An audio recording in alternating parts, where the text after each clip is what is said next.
Every Easter, and especially this one, has a special poignancy for me.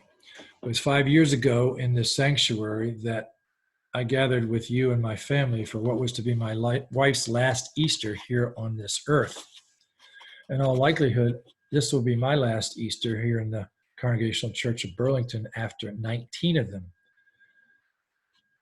On top of that, it's the first Easter that I've celebrated in decades outside of the church. As we gather on this day, looking at this computer that we have in the midst of a coronavirus. But here we are making the best of a bad situation, still offering the Easter message of hope and consolation, which I hope offers both to you on this Easter Sunday, 2020. The title of my message this year is It's Always Darkest Before the Dawn. The winter solstice this year will begin at 8:30 a.m. on December 21st. It's on this date that daylight is the shortest and nighttime is the longest, a time when the sun is at its highest elevation in the sky. It's also called midwinter, a time here in New England when things are not only dark, but cold and lifeless. Plants, trees, bushes, and grass have ceased to grow, and the winds howl. English poet Christina Rossetti wrote of this in a poem, this verse of which was used in a now famous hymn. In the bleak midwinter, frosty wind made moan, earth stood hard as iron, water as a stone. Snow had fallen, snow on snow on snow, in the bleak midwinter long ago. In June of 1940, Prime Minister of England Winston Churchill referred to the period in World War II between the fall of France and the Axis invasion of Russia as the darkest hour. Dark not only for France and the other countries invaded and defeated by the German Nazi juggernaut, but particularly dark for England, who basically stood alone against the Axis powers and saw its cities, like London, bombed incessantly by the Luftwaffe, causing terrible losses. Now, for Jesus and his disciples, the days that followed his entry into Jerusalem turn out to be the darkest days of their lives. The shouts of acclamation Jesus basked in from his followers as he rode in on his donkey into the holy city soon faded away, drowned out by cries, "Crucify him, crucify him." In the short period of time that the church condenses into a week, Jesus was betrayed by one of his disciples named Judas, arrested by Roman soldiers at the request of religious authorities who saw him as a threat, and put on trial. Days into the trial, another one of Jesus' disciples named Peter denied knowing him 3 times to save himself from the same fate. Found guilty, Jesus was turned over to Roman soldiers who scourged him, made him carry a cross to a place on which he was crucified in what were his darkest hours. All these events were commemorated last week in the church in services that are part of what it calls Holy Week, something we Christians were not able to celebrate this year because of the coronavirus pandemic. While we Christians feel Jesus' crucifixion is the darkest of all hours in our world history, we also have dark hours in our personal and national lives. We too have lost loved ones and are left to mourn their loss. Our nation was formed after a revolution and war that allowed us to win our freedom from Great Britain. Over a century later, a civil war was waged to preserve the Union and end the evil of slavery. The First World War was fought, followed by a decade later, the Great Depression, and then by the Second World War and its Holocaust, the wars of Korea and Vietnam, and then Iraq and Afghanistan, and the terrorist attack in 9/11, all dark days in our nation's and world history.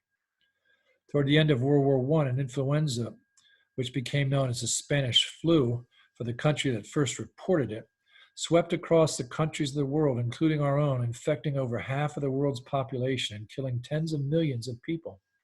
Decades later, disease that came to be known as AIDS, brought on by the HIV virus, again infected millions, leaving well over 1 million of them dead. Then there was the so-called swine flu of 2008 and 9, which infected 500,000 worldwide and left an estimated 18,000 dead.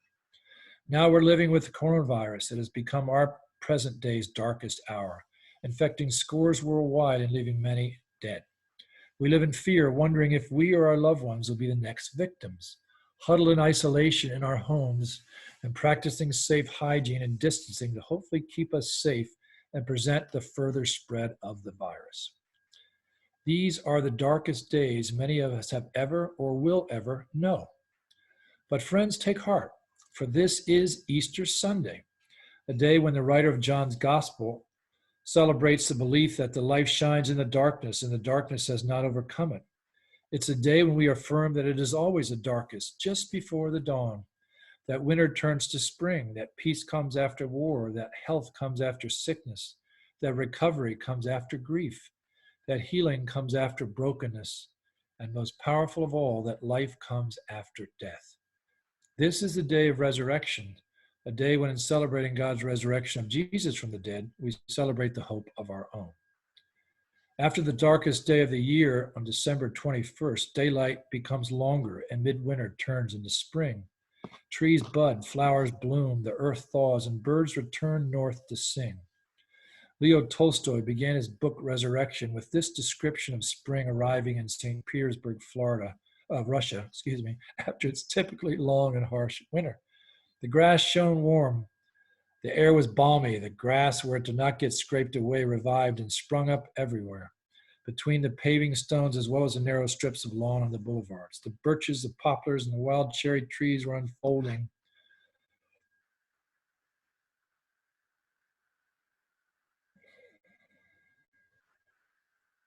Their gummy and fragrant leaves, the bursting buds were swelling on the lime trees. Crows, sparrows, and pigeons, filled with the joy of spring, were getting their nests ready. The flies were buzzing along the walls, warmed by the sunshine, and all were glad, the plants, the birds, the trees, the insects, and the children. England was able to survive its darkest hour. It endured the incessant and crippling bombing in London. Hitler became mired down in Russia, and his armies became stalled there by its harsh winter. Night turned into day, and with the support of its allies like America, the tide of the war turned, and eventually it was won.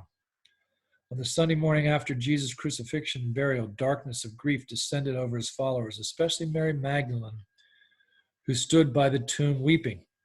Her darkness was lifted when the likeness of the risen Jesus appeared to her and called her by name, Mary.